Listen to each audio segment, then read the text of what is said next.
Today, we're diving into a political race where a candidate's entire platform wasn't just about policy. It was about a 400-year-old American legacy. We're talking about New Jersey's 2nd Congressional District back in 2020, where one politician's decision to switch parties created this historic opportunity and brought out a challenger who was, well, truly one of a kind. So you might be asking, how did all this even start? Well, in late 2019, a single political move just blew the doors wide open in South Jersey. It kicked up a major controversy and, created this golden opportunity for a whole new class of candidates to jump in. And the whole story really begins with this man right here, Jeff Van Drew. Now, he was a freshman Democratic congressman, and he did something that is just incredibly rare in politics today. After he opposed the impeachment of President Donald Trump, he didn't just vote against his party. No, he switched sides entirely. He became a Republican. I mean, that decision was like a political earthquake in New Jersey. It instantly energized Democrats in his district who felt, totally betrayed. And that led to this unprecedented scramble of candidates who are all looking to challenge the man they now saw as a turncoat. And the response to Van Drew's switch, it was massive. And it was immediate. A huge, and I mean remarkably diverse, group of Democratic challengers decided it was time to throw their hats in the ring. Right from the get-go, this race was historic. Just think about this for a second. South Jersey had never, not once, sent a woman to Congress. And yet, in this primary, almost all of the leading candidates were women. And just look at the sheer breadth of this field. You had political science professors, a member of the Kennedy dynasty, a county freeholder, even a retired FBI agent.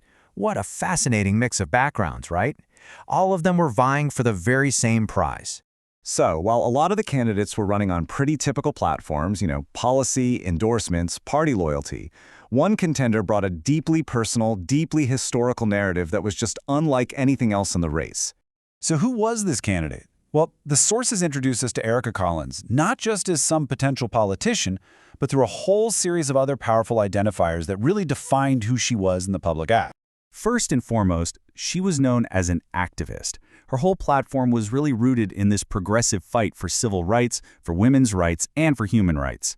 She was also an entrepreneur. She'd actually founded her own consulting company called America's Entrepreneur Enterprise.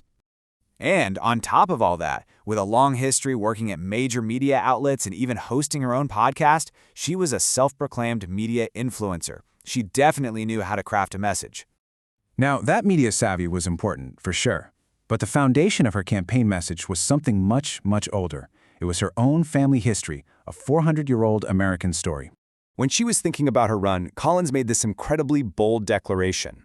See, she wasn't just claiming a political identity. She was framing herself as part of the very bedrock of American history itself. And this is exactly what she meant. She built her platform on this incredible lineage, this story of an unbroken line of patriots. Her story connects her directly to the Nanticoke-Lenni-Lenape people, to a free community of Black and mixed-race people fighting for liberty, to patriots of the Revolutionary War, and even to Civil War activists fighting against slavery. This wasn't just a political platform. It was her family's centuries-long fight for freedom, made personal. And that connection she has to Gouldtown, that is a huge deal. This wasn't just some claim she was making. It's a documented piece of American history.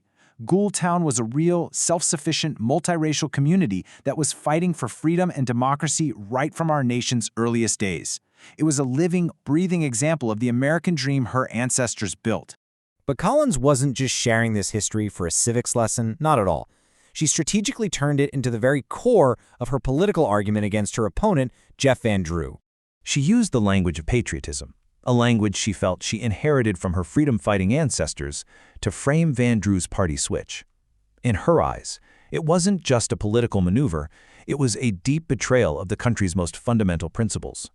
So her entire platform became this powerful story. The message was basically, my family helped build this country, and they fought for its freedoms. And now I am running to reclaim its promise from people I see as traitors to that very legacy. In the end, Collins didn't win the primary, but her really unique story leaves us with this compelling question, something to think about in our own politics today. In an age of division, how much does a candidate's personal connection to America's complicated, revolutionary past actually shape their vision, and maybe even our vision for its future?